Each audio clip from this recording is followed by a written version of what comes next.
O Império Romano e a forma como a civilização foi retratada pela indústria do cinema deu origem a inúmeras fake news. Muitas vezes os romanos foram retratados como uma grande civilização dedicada à devassidão e à decadência, que vivia à base de álcool e sexo enquanto assistia as pessoas lutarem até a morte nas arenas. Na verdade, a falta de precisão histórica com que essa civilização é representada, principalmente pelos meios de comunicação e entretenimento, gerou uma ideia errada de como era de fato a vida dos romanos. Apesar de não ser democrática, a sociedade romana era baseada em um Estado de direito. De acordo com ela, os cidadãos comuns deveriam viver suas vidas, seguindo um código moral, orientado pela integridade, sinceridade e perseverança. Veja 10 coisas que você pensou que sabia sobre os romanos, mas que são incorretas. 10. Os vomitórios não foram construídos para que os romanos pudessem comer muito.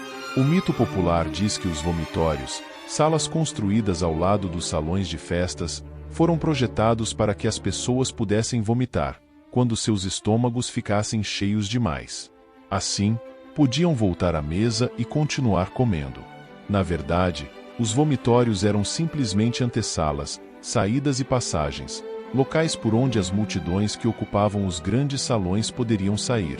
Esse movimento de uma multidão, deixando um espaço de uma só vez, foi o que deu a origem do nome vomitorium, em latim.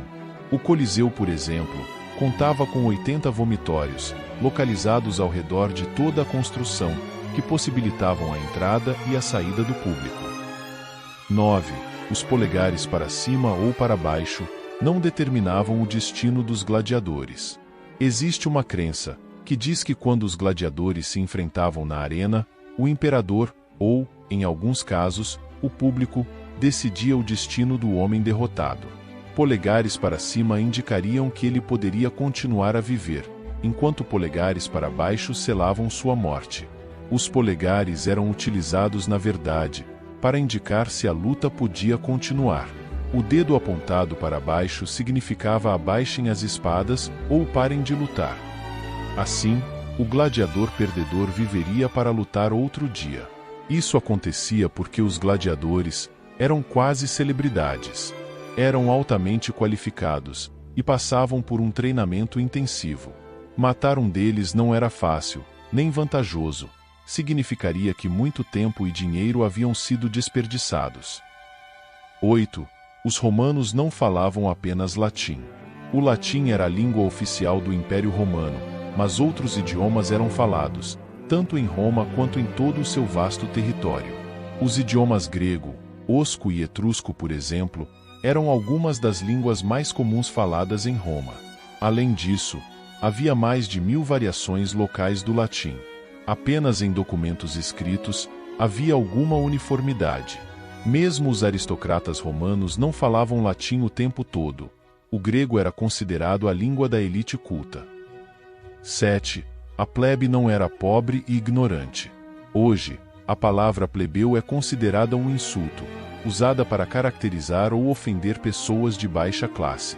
Em Roma, no entanto, ser um plebeu significava simplesmente ser um cidadão comum, que não fazia parte da classe aristocrata dominante. Inicialmente excluídos dos cargos públicos, ocupados apenas pelos descendentes das famílias dominantes, os plebeus lutaram por seus direitos e, em mais de uma ocasião, formaram seu próprio governo. 6. Os romanos não usavam togas o tempo todo. Na maioria dos filmes e seriados sobre Roma, todos aparecem vestindo togas, independentemente da época, da ocasião e da hierarquia. A toga, um longo pedaço de pano, usado sobre o ombro, era utilizada apenas por homens, e só em ocasiões importantes. As togas mais antigas eram mais simples, enquanto as versões posteriores se tornaram roupas elaboradas e pesadas. Havia uma hierarquia no vestuário. De acordo com o tamanho, a forma ou a cor da toga, um cidadão podia ser identificado, de acordo com sua posição social. A toga do imperador, por exemplo, era roxa, cor que simbolizava poder. No entanto, no dia a dia, os romanos preferiam usar roupas mais leves e práticas, como túnicas feitas de linho ou lã. Soldados vestiam casacos de couro ou peles de animais.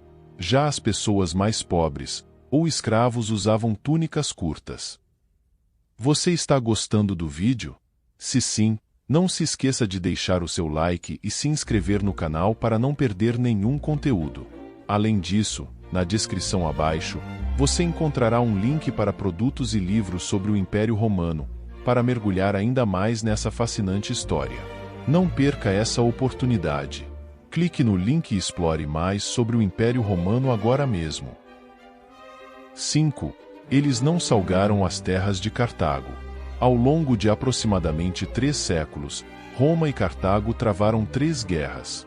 Na sangrenta Terceira Guerra Púnica, em 146 a.C., Cartago foi finalmente destruída. A vitória de Roma deixou a cidade de Cartago arrasada.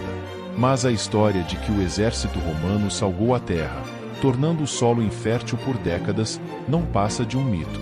Essa história, que simbolizava a destruição total do inimigo, se tornou bem conhecida pelos historiadores. No entanto, não há evidências em relatos conhecidos de que isso realmente aconteceu.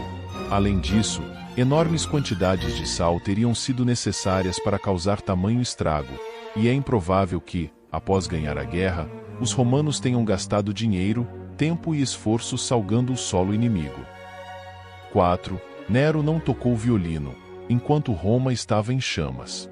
De acordo com Suetônio, biógrafo de Nero, o imperador praticava todo tipo de obscenidade, de incesto a assassinatos e crueldade contra os animais.